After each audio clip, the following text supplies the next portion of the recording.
Buenas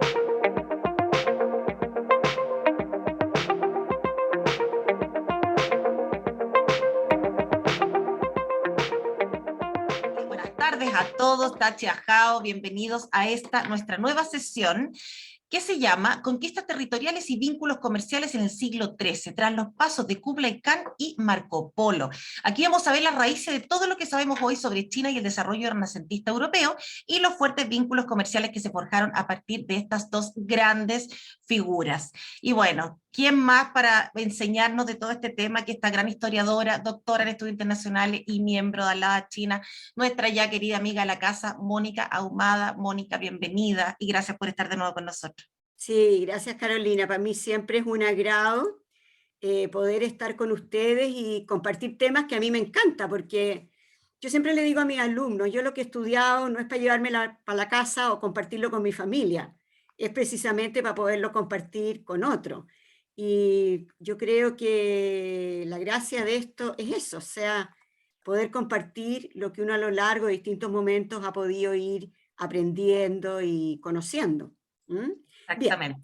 como Adelante. decía Carolina, nosotros vamos a trabajar hoy día el tema de las conquistas territoriales y los vínculos comerciales en el siglo XIII tras los pasos de Kublai Khan y Marco Polo. Bueno, ya decíamos en la introducción este personaje tan mítico, por decirlo, Marco Polo. Y bueno, y cómo de repente estos cruces culturales que hoy día hablamos de un oriente, un occidente, eh, como lo han hablado algunos autores, y hoy día ya se habla más bien del Asia del Este y de otros contextos, podemos hoy día insertarnos en este tema. Los aspectos que voy a considerar para esta presentación, en primer lugar, son los espacios geográficos y comerciales entre el Asia del Este y China, en la dinastía Song, ¿ya? Después tenemos el contexto histórico-cultural de Marco Polo y el Ducado de Venecia. Aquí es importante hacer este cruce en un mismo periodo que pasa en un contexto geográfico y que pasa en otro. Por otro lado, también mirar un poco este imperio mongol, que yo me acuerdo que uno cuando estudiaba en la secundaria, le hablaban de los mongoles, le hablaban de Gengis Khan, pero era como algo así como pegado con alfileres, uno no entendía mucho de dónde venía esto y la ruta de la seda, hoy día un tema tan abordado y tan acotado. Posteriormente, un cuarto punto que quiero trabajar es la dinastía Yuan y el liderazgo de Kublai Khan, y que acá nosotros tenemos un nuevo escenario para lo que es China, ¿ya? Y que va a marcar lo que es precisamente todo el aspecto artístico, en la literatura, en la ópera, y bueno. Y por último, al cierre, solamente decir que esta nueva apertura al comercio desde China, impulsada en el siglo XIII, también la vamos a encontrar con gran fuerza a partir del siglo XX, cuando es la nueva China a partir del año 49. Bien, ¿qué entendemos por conquistas territoriales y vínculos comerciales de China en el siglo XIII? En varias otras de las presentaciones, me gusta esto de llevar como a las imágenes de lo que vamos a conversar. Fíjense aquí esta tela en seda, en que precisamente estamos representando lo que era en escena en el periodo Song, de la dinastía Song. Esta moneda, y que ustedes muchas veces pueden haber visto o haber tenido en sus manos una moneda, con este cuadrado al centro, y que precisamente nos está haciendo referencia a este periodo que yo estoy señalando. La moneda ya lo veré porque la moneda es un medio de cambio. No hay comercio sin moneda. ¿Con qué pago? Ya no es la época del trueque. Bueno, acá quisiera que miráramos también este, que es el clásico sello, este es un sello de la dinastía Yuan, hasta el día de hoy, el sello chino es muy importante, el sello rojo. Recuerdo la primera vez que viajé a China y cuando me pasan el pasaporte estaba con los sellos. Y claro, uno se impresiona o cuando uno le mandan una carta y tiene el sello rojo. Bueno, esto es para que este concepto del sello es un concepto que acompaña desde tiempos inmemoriales. Y acá quise poner esto que es bien interesante y que es como el encuentro de Marco Polo y su llegada.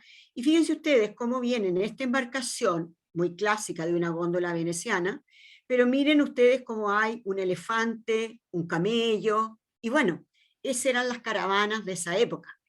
Es difícil hoy día entender un camello al norte de los Himalayas, o al norte, o un elefante, pero bueno, en esa época sí se daba. El mapa. Siempre me gusta mucho que vayamos al mapa para poder distinguir los temas más relevantes. Si nosotros miramos aquí el mapa, quiero que nos fijemos, por un lado, en lo que es el río Yangtze-Kiang, acá lo tenemos, y por otro lado, que está acá donde está Shanghai, y por otro lado también, precisamente el río Ming, que eran temas de desplazamiento. Ya vamos a ver unas imágenes y lo que quiero que veamos aquí es que este era el imperio chino, el imperio real chino durante la dinastía Song. Y los mongoles, a los cuales me voy a referir, estaban fuera del espacio chino, pero los mongoles van a ocupar el territorio chino, que es lo que ya vamos a ver.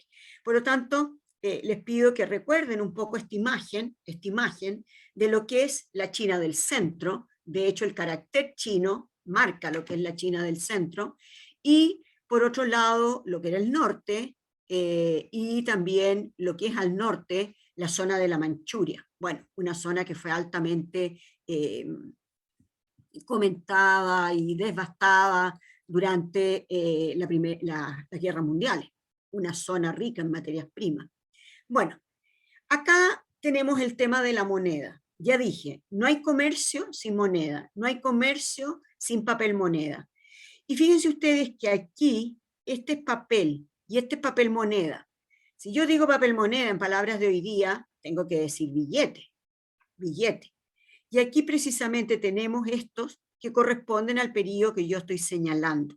Acá también tenemos otro de las monedas de ese periodo, y acá las clásicas monedas chinas con la cintita roja, ustedes saben el tema de la suerte. Y acá hay algo que quiero que muchas veces se habla de que el periodo este de Marco Polo, de Kublai Khan, es un periodo que muchas veces algunos dicen que es más fantasía, pero yo diría que acá mirando estas imágenes, que precisamente están recordando lo que es la ciudad propia en China, tenemos acá el río, pero ojo que este río está como uno podría ver un castillo feudal, cosa que nosotros jamás encontraríamos en China. Pero bueno, acá uno tiene que ser como la lectura de que cuando algo es elaborado en otro contexto, los cánones culturales van a ser diferentes. Esta, por ejemplo, claro, la imagen de un Marco Polo con Kublai Khan, pero ojo, este arco de medio punto no es chino. Pero bueno, como no había internet, no habían comunicaciones, no habían libros que llegaran desde Oriente, la imagen en el intelecto, ¿cuál era? La imagen que era la conocida en Europa. Yo creo que de ahí surgen muchas de las críticas que hay o dudas que surgen, porque obviamente yo no puedo representar lo que no conozco. En cambio, acá uno claramente se da cuenta, este es de la dinastía Song, mujeres que están jugando a la pelota, podríamos decir al fútbol hoy día. Imagínense ustedes cómo están ahí ellas, y bueno, bien sabemos lo que era la estructura de la mujer en un modelo confuciano, que ya lo trabajé en otro momento. Bueno, espacios geográficos y comerciales entre el Asia del Este y China en la dinastía del Song. Nosotros tenemos que el problema que se daba era esta característica de ser profundamente montañosa, y que para que una persona se pudiera desplazar de un lugar a otro, necesariamente lo tenía que hacer a través de los ríos o a través de lo que eran las autoridades de un palaquín, en que lo llevaban cruzando una y otra montaña. No puedo dejar de recordar al mirar el río Yangtze-Kiang aquí, cuando Neruda ya llevaba más de 3 semanas viajando por el río y dice, bueno, yo me quiero comer un pollo, quiero comer algo distinto. Y bueno, así son las distancias en China y uno se tiene que adaptar. Y aquí tenemos el río Ming en 2 cortes, en la ciudad de Fuzhou se ve así, muy plano, ustedes lo pueden mirar después en un sitio web, es realmente un sitio precioso. Hoy día hay construido un puente, pero de primer nivel y con toda la tecnología, maravilloso. Y bueno, esto era como era antes, en una foto ya más antigua. Y acá un poco lo que son las represas que se han ido construyendo a lo largo del río, porque bien sabemos el tema de la falta de electricidad y la falta de recursos para poder desarrollar la industria en China. Los territorios eran el sector de la Manchuria Oriental, el sector dominado por la dinastía Song, que yo ya lo mostraba en el mapa anterior, y el noreste de China, que era controlado por el reino de Chicha, y esto era con un origen tibetano. Acá nosotros podemos apreciar precisamente lo que quiero que nos demos cuenta una vez más, que el imperio chino, el imperio del centro, ocupa este espacio, pero este espacio de acá era la Mongolia. Entonces, tenemos que pensar que los mongoles avanzan hacia el este y van a ocupar todo el territorio chino. Ese es como el concepto que hay que tener claro, ¿ya? Y ahí se va a producir un mix, una fusión. Dentro de las razones por las cuales esto se produce, es precisamente porque los reinos, las dinastías, se habían debilitado por razones políticas, el ejército, eran cosas esporádicas, cuando yo tengo, por ejemplo, que defender la frontera, bueno, y al debilitarse el poder central, los mongoles iniciaron las campañas que les permitieron ir paulatinamente corriéndose hacia el este y ellos a su vez generar una cohesión de lo que va a ser China. En este concepto nosotros tenemos que el primer emperador, dentro de lo que fue la dinastía Song, fue el emperador Taizhou, y él fue el fundador. Y acá hay algo que es muy interesante y que muchas veces lo hemos escuchado con los chinos, que son los largos periodos de hambruna.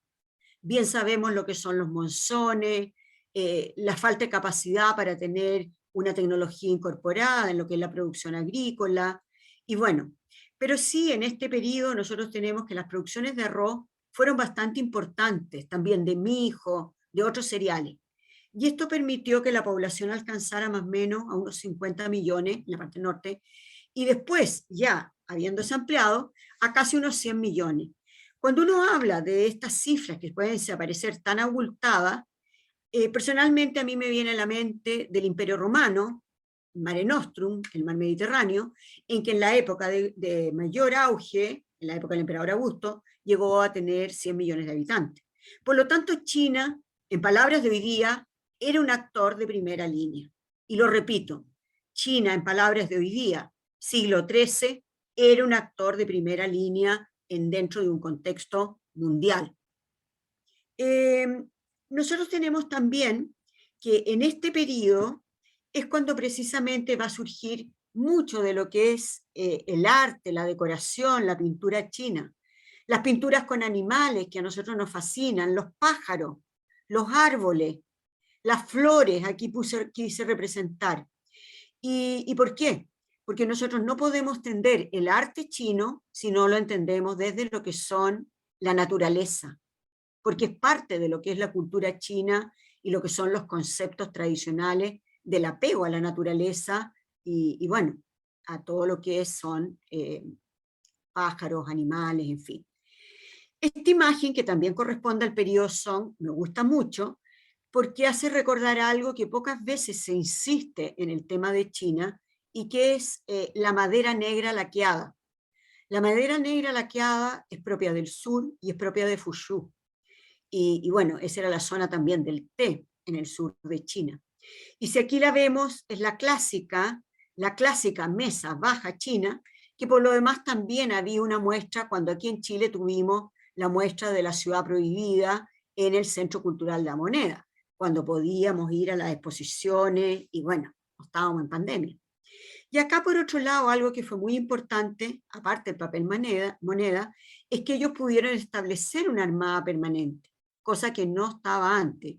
En general, en algunos estados, el ejército se organiza cuando precisamente hay conflictos territoriales en la frontera. Y en este caso, se desarrolló una armada que fuera permanente. Vamos ahora al contexto europeo. Nosotros tenemos que Marco Polo vive entre 1254 y 1324, y en este periodo Marco Polo, para que tengamos una referencia, cuando él va a llegar a China va a ser en el año 1275, y es cuando él tiene 17 años. ¿Por qué él va? Primero que nada, hay que entender el contexto de la ciudad de Venecia, las góndolas, los canales, el mar, y bueno, todo lo que significa este contexto sociocultural que nos arrastra a Venecia.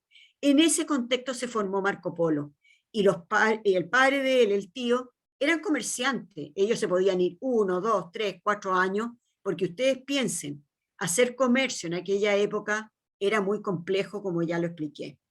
Bueno, Venecia era el centro del comercio dentro de la República Italiana. Aquí yo siempre lo digo, hay que hacer una diferencia entre lo que es la Europa con Francia, la Europa anglosajona, de que realmente se va a desarrollar en Francia, básicamente lo que es el feudalismo, y con esa estructura, pero nosotros tenemos que en la República Italiana la tenemos que asociar más bien a una poli, a una ciudad-estado, a la polis griega.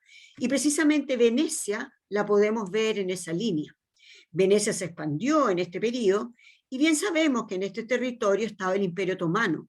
Bueno, Venecia conquistó en el año 1204, dado que habían sido las cruzadas, en una de las trayectorias hacia Jerusalén, conquistan la ciudad de Constantinopla, que era precisamente la capital del Imperio Otomano. Y eso explica precisamente que la ciudad de Venecia tenga tanta influencia bizantina, como lo vamos a ver ahora en la imagen siguiente. Por lo tanto, al formarse el Imperio Latino, que lo tengo marcado ahí, lo tenemos con azul, y cruzar al Mar Negro, de aquí básicamente yo podía seguir la ruta terrestre y que bien conocemos como la ruta de la seda. Si vemos ahí esta imagen de la Venecia, de la época que estoy hablando, de las repúblicas italianas, nos trae a la mente precisamente lo que es la Plaza San Marco, lo que son las góndolas, y también lo que es esto, que es el Palacio Ducal.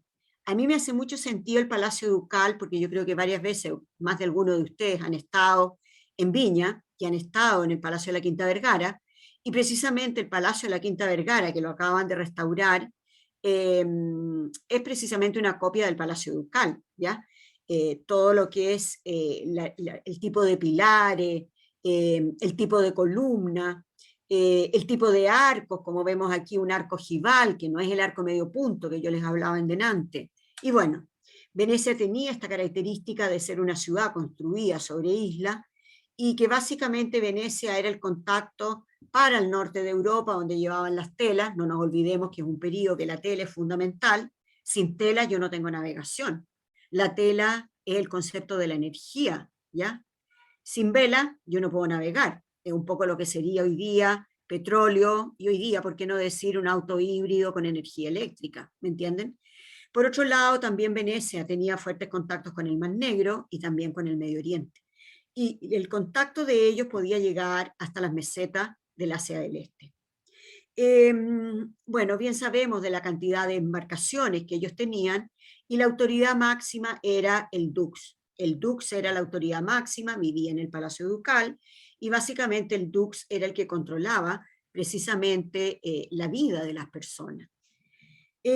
Por otro lado, nosotros tenemos que cuando ya él se embarca en este viaje, que lo va a hacer junto con su padre y con su tío, él al primer lugar que van a llegar es aquí a Cascar. Y esto lo tenemos que ver dentro de lo que es la provincia más al oeste, que es la provincia de Xinjiang. Y por ahí pensemos, porque uno podría tener como una imagen de la ruta de la seda que venía más hacia el sur, más hacia Persia, pero en esta trayectoria está por sobre lo que es el nudo de Pamir y lo que es entonces los Himalayas.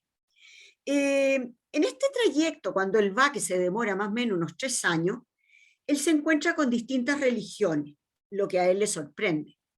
Y dentro de lo que encuentra será el budismo tibetano, será el Sagomoni Burgam, el islamismo, el cristianismo con misioneros también que venían desde Europa, y también con judíos.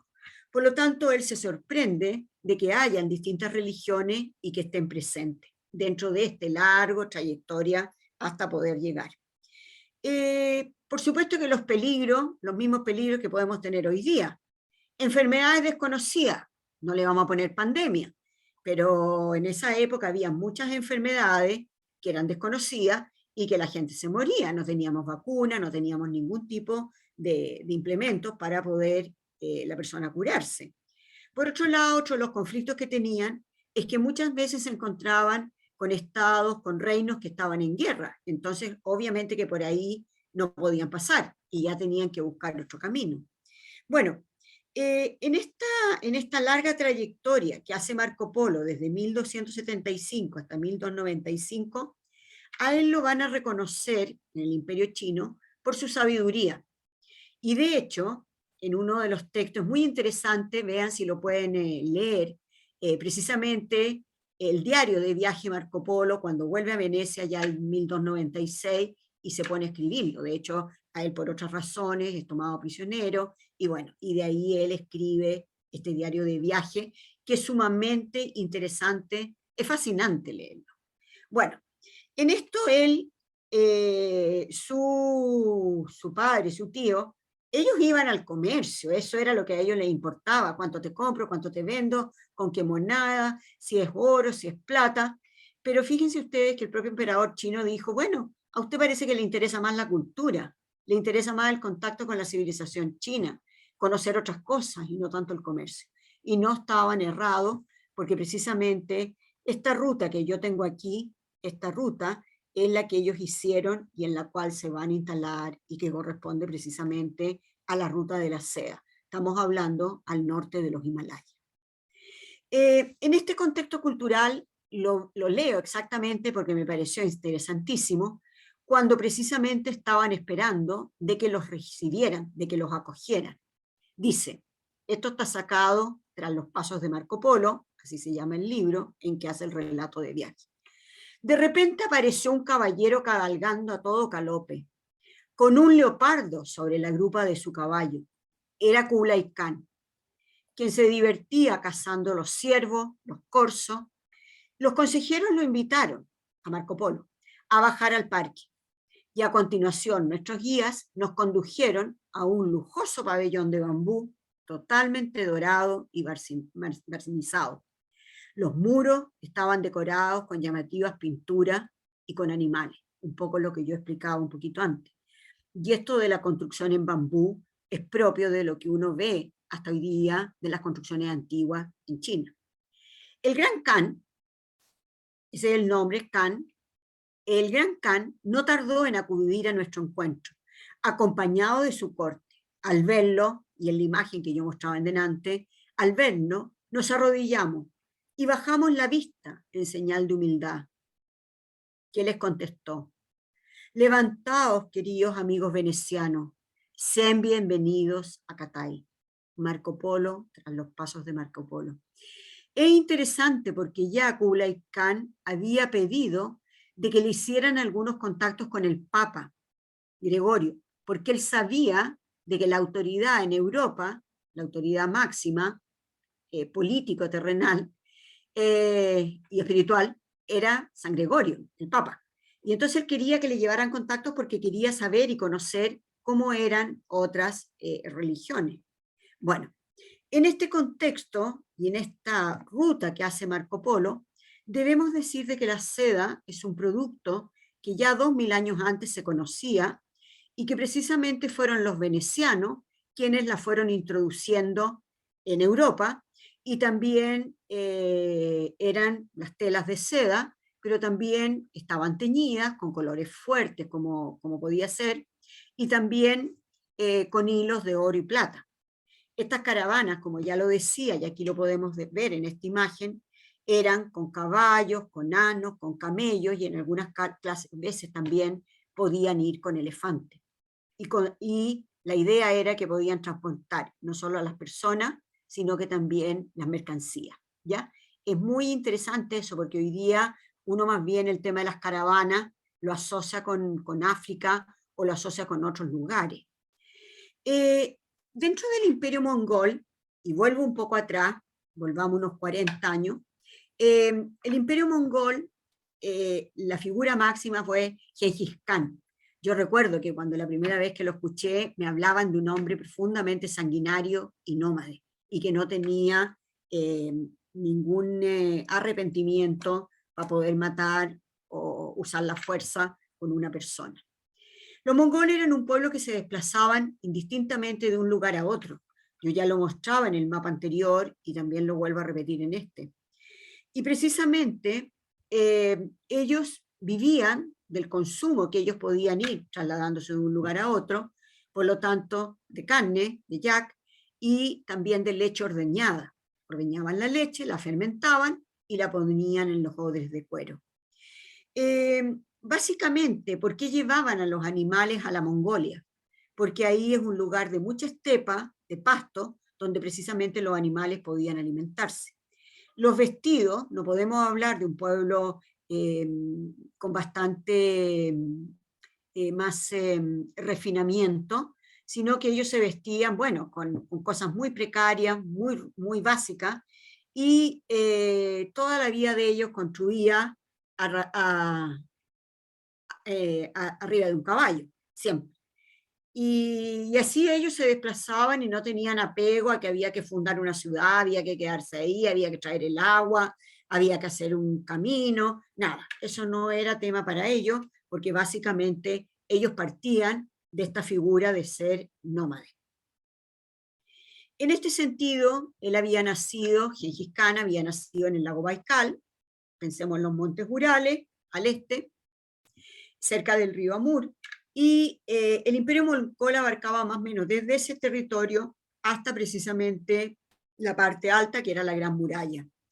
Cuando su padre muere, y esto lo he leído por otros lados y me llamó mucho la atención, él a los 13 años se tuvo que hacer cargo, ¿ya?, del imperio mongol.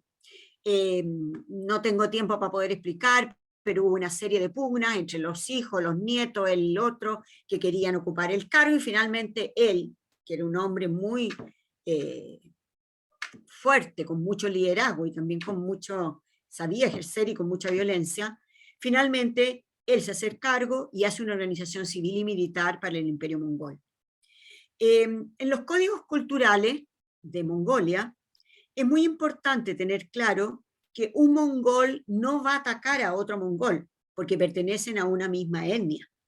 Por lo tanto, estaba prohibido luchar entre ellos, o quitarse las cosas, o saquear, o tener un esclavo mongol, pero sí con todos los estados que fueran extra imperio mongol. Por lo tanto, robar caballos, adulterio, rapto, si se llegaban a producir imperio mongol, eran castigados con la pena capital, pero si se llegaban a producir afuera, era otro el discurso. De ahí viene lo que se llama la ley de Gengis Khan. En la ley de Gengis Khan, si yo soy mongol, está permitido que yo lo haga. ¿Qué ocurre? Cuando nosotros tenemos que al asumir Wei Guan como emperador chino, los mongoles no quisieron, no quisieron recibir a los embajadores que venían, porque la capital del imperio mongol era Karakorum. Karakorum era la capital del imperio mongol. Venían las embajadas desde China, el pago de tributo, y ellos no los quisieron recibir. Varios de ellos, de estos mismos, podríamos decir, mandarines, ellos mismos, cuando ellos hacían estas embajadas, estas misiones, ellos llevaron los conocimientos que tenían los chinos y los compartieron. La escritura, los cálculos matemáticos, los conocimientos de ingeniería, cosa que para los mongoles era algo absolutamente ajeno, ya lo dije, un pueblo nómade. Bueno, al emprender, al tener estudios sobre ingeniería, a eso les va a permitir a ellos construir puentes, construir terraplenes, ver cómo se hace el ataque a una ciudad enemiga. Pensemos en un Leonardo, por ejemplo, cómo él preparaba todo lo que podía ser la defensa de las ciudades italianas. Bueno, y en este contexto, esto les va a permitir a ellos poder tener un alfabeto, poder tener un registro de lo que tienen, y también poder hacer un registro de las victorias que van obteniendo.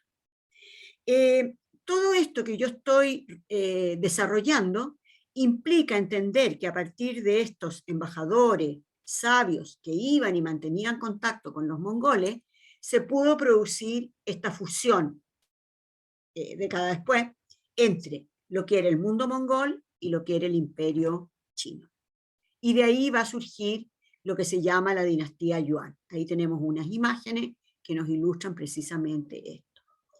Bueno, ya decía que se incorporaron elementos en la dinastía Yuan, se van a incorporar los elementos precisamente de Gengis Khan, de los mongoles, y ellos van a establecer fuertes vínculos también con Kublai Khan. Y a partir de Kublai Khan, que es el nieto, repito, Kublai Khan, el que se entrevista con Marco Polo, es el nieto del rey mongol, del Khan mongol, que es Gengis Khan, ¿ya?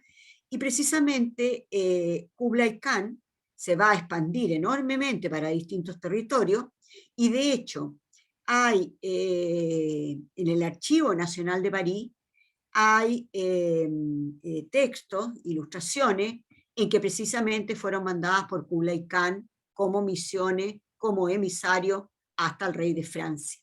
Es bien increíble esto, porque uno dice, si uno vuelve a lo que es el mapa del Imperio Mongol, y lo que es esta realidad, uno diría, pero ¿cómo pudieron desplazarse tanto? Pero bueno, ya sabemos, era un pueblo que tenía la capacidad de desplazarse por terrenos muy, muy inhóspitos, pero siempre saldrían victoriosos. Bueno, Kublai Khan mandó construir la capital, Dadu, y la llamaron entonces Beijing, y es precisamente lo que hoy día es la ciudad de Beijing, en el norte de China. Por lo tanto, cuando uno habla de la dinastía Yuan, Kublai Khan, uno tiene que decir, bueno, ¿y esta ciudad? Pekín, de este periodo. Marco Polo pasa a ser uno más y lo comienzan a incorporar en lo que es la corte imperial. Él conoce la riqueza de la civilización china. Él se sorprende, por ejemplo, cuando tienen distintas celebraciones a lo largo del año. Bien sabemos que puede ser el año China, la fiesta del medio otoño, y en fin, las distintas celebridades, el término del año, y todas estas celebridades que tenemos en China, y que son muy importantes, y que cada uno tiene rituales propios, bien lo sabe el Instituto Confucio, cuando tiene que cada vez preparar cada una de estas ceremonias que son muy distintas, y bueno, y él se da cuenta de que la riqueza que hay en China es enorme, no solo por los banquetes, no solo por lo que comen, sino que por las vestimentas. Fíjense ustedes que Kublai Khan, para cada una de estas ceremonias oficiales, tenía que usar, junto con su corte, una misma vestimenta. Y hay una que se llamaba, que era cuando era el inicio, en febrero, la fiesta que se hacía con los colores blancos, y que precisamente era la fiesta en que ellos recordaban todo lo que era el inicio del año, y participaban el Kublai Khan más su corte, y todos los 13 funcionarios se tenían que vestir exactamente igual. Si era con el color blanco, todos con blanco, una misma vestimenta. Si era otra época del año, podían usar otro color. ¿Qué nos dice esto? Que cada persona debía tener, de los que estaban en la corte imperial, ornamentos adecuados para participar de las ceremonias reales. Bueno, Marco Polo, que se sorprende profundamente porque no es la realidad de la Italia, no es el Renacimiento, estamos hablando del siglo XIII en Italia, y se sorprende profundamente. Y por otro lado, Marco Polo, Gengis Khan también lo envía y le pide que le vaya a misiones a la provincia de Jiangsu y también a Shanxi. ¿Ya? ¿Para qué? Para que le ayude en lo que es la difusión del imperio chino. Entonces, ahí nosotros estamos viendo claramente cómo la dinastía Yuan incorpora un personaje europeo a una realidad en que incluso tú le das el cargo de embajador. Pensémoslo hoy día, ¿a quién yo nombro embajador? A alguien que es de mi plena confianza, si no, no lo nombro. Bueno, esa es un poco la figura y la trayectoria de lo que vamos viendo. En este contexto, acá miren qué bonita esta, que es una imagen de lo que es precisamente la dinastía Yuan, con el relato y con los sellos, que yo les digo, los sellos rojos, que es muy importante tenerlo presente cuando uno ve la caligrafía china o documentos oficiales. Dentro de esta fusión que se produce con los mongoles, se produce en el año 2271, que es cuando precisamente Kublai Khan da el inicio a la dinastía Yuan. La sociedad estaba estructurada en 4 clases. La primera, que eran los privilegiados, eran los mongoles y los chinos. ¿Se fijan? El mix de la dinastía Yuan. Después venían los semurén, que era el pueblo, como uigur, los persas, los tibetanos. Después venía Hanren, que eran las etnias del norte de China, y después venían los Song. Y los Song, recuerden ustedes, y ya lo dije, que habían sido dominados, era la población del sur, y a ellos los sometieron a estrictas medidas para que cumplieran con lo que quería la dinastía Yuan de ellos. Y por eso la dinastía Yuan va a ser considerada más bien una dinastía desde los territorios del norte, ¿ya? Y porque bien decía yo que la capital era Beijing, en el norte. Bueno, en este periodo nosotros también tenemos que se va a desarrollar el teatro chino, que tanto nos gusta y tanto nos sorprende, y básicamente con los cantos, las danzas, las acrobacias, personajes de mujeres, de hombres, con los rostros pintados, pensemos en esos rostros blancos, con colores rojos, dorados, haciendo referencia a lo que son los colores imperiales, los bufones. Por lo tanto, toda esta concepción de lo que va a ser el teatro, básicamente parte desde este periodo que estoy desarrollando. Otro aspecto importante que ya lo decía es el tema de que cómo el papel moneda en este periodo desplazó a las monedas de metal. Porque pensemos una cosa, si yo me tengo que desplazar 1000, 2000 kilómetros y tengo que irme del norte al sur, pensemos del norte al sur, 4000 kilómetros en China, obviamente que no puedo andar con un tremendo cargamento de moneda para hacer comercio. Entonces de ahí comienza el uso del papel moneda y que posteriormente ese mismo concepto va a ser llevado a Italia, ¿ya?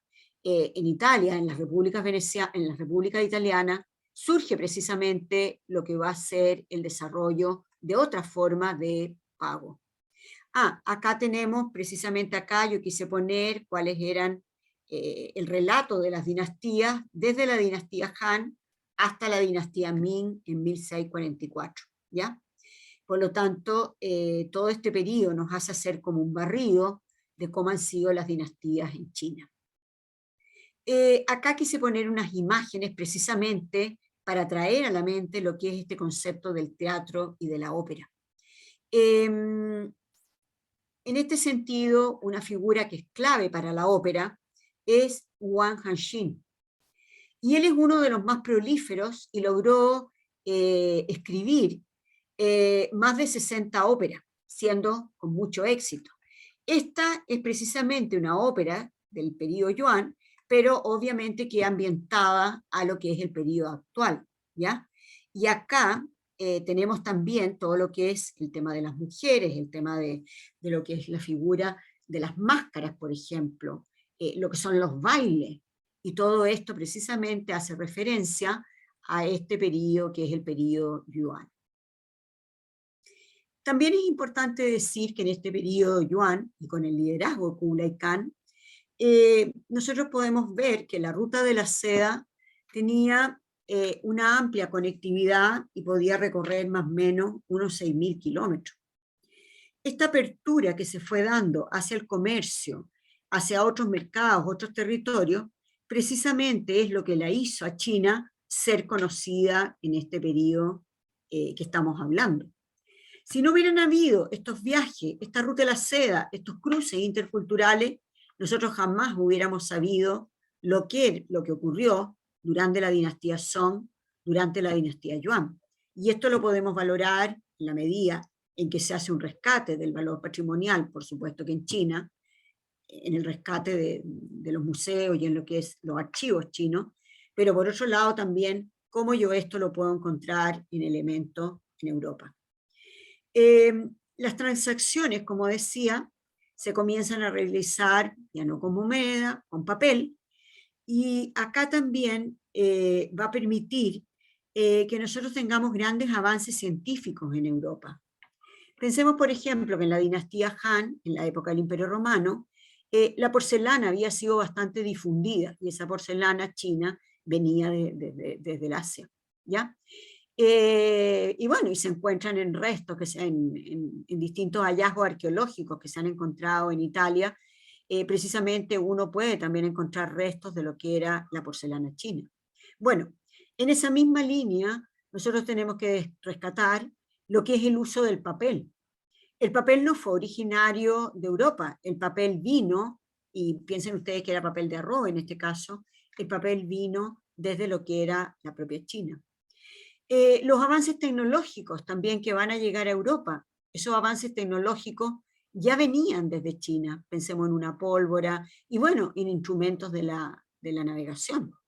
Por lo tanto, nosotros cuando hacemos una revisión de lo que son los avances tecnológicos en Europa, nosotros también tenemos que encontrar antecedentes de cuáles eran los avances que habían en otros lugares. Por supuesto que siempre un avance tecnológico hay una adaptación al lugar, a la cultura, ¿ya? Pero sí hay un patrón anterior. Y quizás lo que a mí más me llama la atención es el concepto de la silografía. Esto que yo hacía el papel, podía poner la impresión, y sobre esa impresión yo sacaba los moldes, y al sacar los moldes yo podía sacar distintas impresiones. Pero ¿qué es lo que ocurre? Que yo precisamente cuando pienso, y esto en China ya lo tenían en el siglo IX. Entonces, permiso. Cuando uno mira lo que es el tema de la silografía, el tema del impreso mediante marcas que se iban produciendo y con la tinta, uno necesariamente lleva a la mente a 1440, cuando se produce lo que es la invención de la escritura con los caracteres y con Juan Gutenberg. Pero los antecedentes ya estaban en la silografía china.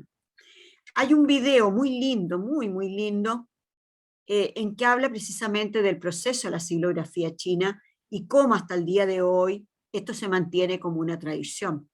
Recuerden ustedes que para los chinos la escritura es más bien pintar con el pincel, ¿ya? Y para eso yo necesito una destreza. No es solo escribir, es solo yo poder hacer un trazado que me permita, y eso lo vemos en los caracteres chinos, que me permita dar a conocer por un lado la lengua, pero por otro lado también me permite expresar lo que es precisamente el arte y la escritura china. Acá miren ustedes este álbum en que está entonces el árbol del bambú, súper característico. Los techos, por ejemplo, a mí la primera vez que estuve en China me llamaba mucho la atención porque uno está acostumbrado aquí a la teja, ¿ya? La teja muslera, podríamos decir, la que se hace con la greda. Pero allá el concepto de los techos son circulares, siempre van a ser circulares. Está todo el tema del yin y el yang, ¿ya? Pero ¿qué ocurre? Que en este concepto del yin y el yang y el círculo, precisamente el bambú es el mejor representante para ver lo que se debe incorporar dentro de lo que es la arquitectura china. Y arriba tienen ustedes la imagen precisamente también del tema del caballo, que ya hablé largo sobre lo que es la importancia del caballo en China. Bueno, siguiendo con esta misma idea, y ya vamos cerrando, esta nueva apertura que se produjo en China en el siglo XIII, nosotros la podemos mirar hoy día como parte de una estrategia del comercio, la China del siglo XIII y la China del siglo XX y XXI. Recuerdo varios artículos, haber leído, siglo XX, en que precisamente se hablaba de la amenaza china, como este actor internacional que irrumpe y que precisamente va a dominar a los otros territorios. Y varias veces se veía y se usaba el concepto la amenaza china. ¿Y por qué se veía la amenaza china? Porque se veía como esta expansión del comercio chino a lo largo de todo el mundo. Pero transcurrido ya el siglo, la última parte del siglo XX y ya 20 años del siglo XXI, este concepto de la amenaza queda un poco, yo diría, como más restringido a cómo se veía, especialmente leí varios artículos de distintos autores y que lo hablaban así. ¿Y qué es lo que se ve hoy día distinto? que precisamente hoy día nosotros vemos que más allá de lo que es la estructura del comercio que tiene China hoy día, y que la estructura a partir de lo que es la ruta, la franja de la ruta, o One Belt, One Road, que es lo que es el concepto de la política del presidente Xi Jinping, y que la impulsó desde el inicio de su gobierno, nosotros tenemos que este concepto del comercio se debe entender dentro de un comercio también, dentro de lo que es las posibilidades de cooperación entre unos y otros. Esta relación de comercio que se dio durante la dinastía Yuan, nosotros tenemos que posteriormente, durante la dinastía Ming, hacia el 600, y la dinastía Qing, hasta 1911, prácticamente el comercio desde lo terrestre quedó bastante interrumpido. Bien sabemos, ya lo dije, que las guerras, los ataques, la desfragmentación de los reinos, todo eso hacía que no fueran territorios aptos. Y bueno, en esta línea nosotros tenemos que China comienza a desarrollar en la dinastía Qing todo lo que va a ser el desarrollo marítimo, y precisamente todo lo que va a ser las rutas que va a establecer con América, y bueno, también con el resto del Asia. Entonces, este concepto desde lo terrestre lo tenemos que ver como parte del comercio, y muy vinculado con lo que es el siglo XIII y la dinastía Yuan. Y por último, para ir cerrando, el giro lo tenemos precisamente en la forma de pago que se va a dar en Europa con el temprano capitalismo. Cuando uno habla del temprano capitalismo en Europa, habla precisamente de lo que fueron las primeras acumulaciones de capital generadas por las repúblicas italianas, en que precisamente la acumulación de capital se daba por la venta de telas. Yo lo decía, no hay barco, no hay energía, sin que yo tenga unas buenas telas, y las llevaban a Flandes. Bueno, todo esto es muy necesario entenderlo. ¿Para qué? Para entender que el comercio, la moneda y la acumulación de capital también tenemos que mirarla desde una perspectiva, desde lo que ocurría en el Imperio Chino en el siglo XIII. Bien, solamente aspectos para considerar, un par de ideas, pero ya vamos cerrando. Por supuesto que entender este cruce, Marco Polo y Kublai Khan, que yo les he querido compartir. La relevancia de las embajadas y las misiones en el siglo XIII. La difusión del comercio, con la sede del papel, la silografía, con todo lo que va a impactar en la difusión de la imprenta en Europa. Y por último, bueno, ¿cuáles son las perspectivas de Europa y del Asia del Este desde una perspectiva del ayer y hoy? Y claramente lo tenemos en lo que yo diría como dos conceptos. One Belt, One Road, y por otro lado, el que China busca una comunidad de destino compartido. Ese es un poco lo que es la estructura, ¿ya? Y cuando habla de una comunidad de destino compartido, habla precisamente y se refiere a lo que es la necesidad de que los pueblos no se mantengan en una pugna, sino que más bien tiendan a lo que es una convergencia. Y que más mirarlo desde lo que estamos viviendo con el coronavirus, con la producción de vacunas, y con todo lo que se está viendo de la necesidad que en América Latina se generen centros médicos, centros y laboratorios donde nosotros se puedan fabricar vacunas, y bueno, poder también tener una convergencia en este día, en el día a día de lo que es China. Bien, muchas gracias, y una alegría enorme haber podido compartir con ustedes. Gracias a ti, Mónica, nuevamente.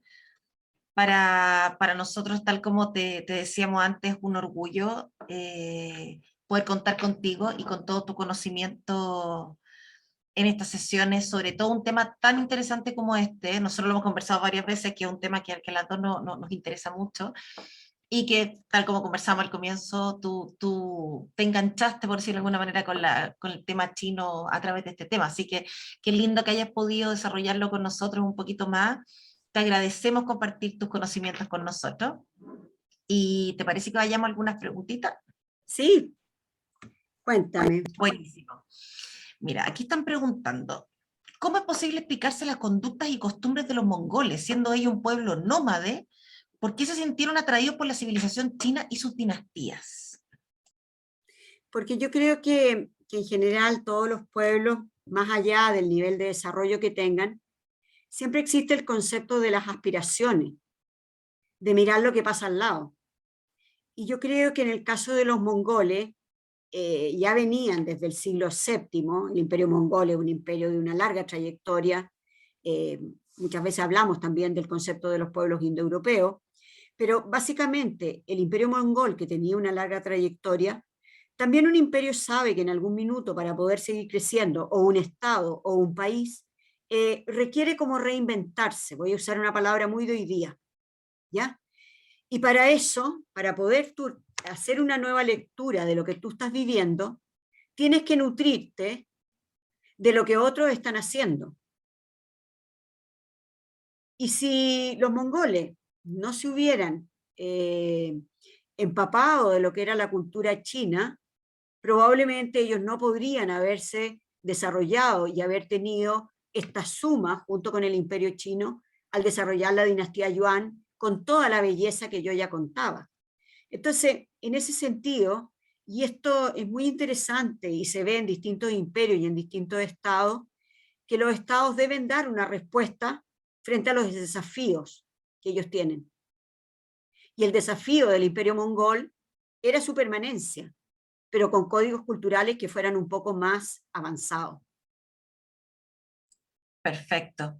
Mira, y aquí están preguntando sobre Kublai Khan. Preguntan, ¿la figura de Kublai Khan, el emperador chino de la dinastía Yuan, es comparable con alguna otra autoridad o emperador en otro contexto sociocultural? Yo diría que sí, porque de repente en los procesos históricos siempre hay figuras de presidentes, de emperadores, que sobresalen lo que son los marcos naturales. Sobresalen por su inteligencia, sobresalen por sus condiciones humanas, de relacionarse, sobresalen por su inteligencia, a lo mejor en obras de ingeniería, en la construcción de determinadas obras hidráulicas, cosa que era muy importante en China. Y precisamente yo diría que, que en el caso de Kublai Khan, él se asemeja mucho a lo que fueron el periodo de los emperadores y lo que fueron los reyes en Francia y en Inglaterra, donde básicamente ellos, aparte de todo lo que es la dirección y la administración del Estado, también se preocupaban de la cultura, de la música, de la danza y de todo lo que es también el equilibrio humano. Si uno mira el equilibrio humano y voy a lo que es la imagen de los griegos, obviamente que el equilibrio humano está, bueno, en lo que es lo cognitivo, el conocimiento, pero también lo que son los valores universales y también lo que son valores que hoy día yo diría que también muchas veces se van perdiendo, como es los valores de habilidades blandas, la empatía, la humanidad, que fue uno de los comentarios de Marco Polo. Entonces, en esa línea, yo diría que Kublai Khan podríamos compararlo también con el periodo en que en Europa se habla de monarcas ilustrados, monarcas ilustrados. Y en el caso de Kublai Khan, a mí me hace mucho sentido también esta figura de un monarca ilustrado, que no lo tenían otros. Perfecto. Mire, en beneficio del tiempo vamos a ir a la última pregunta. Aquí están preguntando con respecto a Marco Polo. Dice, en una época medieval donde la comunicación y el desplazamiento entre territorios era tan compleja, él pudo llegar al Oriente. ¿Cómo se entiende esta figura? Yo diría que ahí está ese espíritu aventurero, que nadie si no tiene un espíritu aventurero y no es veneciano, puede pensarlo. Realmente cuando uno ha leído textos con respecto a Venecia, lo que es la ciudad, las góndolas, por otro lado lo que eran los condottieri en la República Italiana, uno necesariamente piensa en estas figuras emblemáticas de que se logran desarrollar, de que logran expandirse, pero sobre todo yo diría que tienen una capacidad de adaptación enorme, enorme. porque si tú me dices, vayas en camello y va a andar 3 años en camello, yo no me voy, no me voy. Pero resulta que él, que era un amante de la sabiduría, él dice, sí, me parece, me voy, vamos viendo. Y bueno, bien sabemos que va en los caracteres, eso va mucho en los caracteres. Hoy día se habla mucho de lo outdoor o indoor. Y una persona que es outdoor, obviamente que mientras más aventura, mejor. Entonces yo diría que también hay elementos que son propios de la personalidad, más allá de lo que es la propia estructura o formación que él tuvo. Completamente de acuerdo.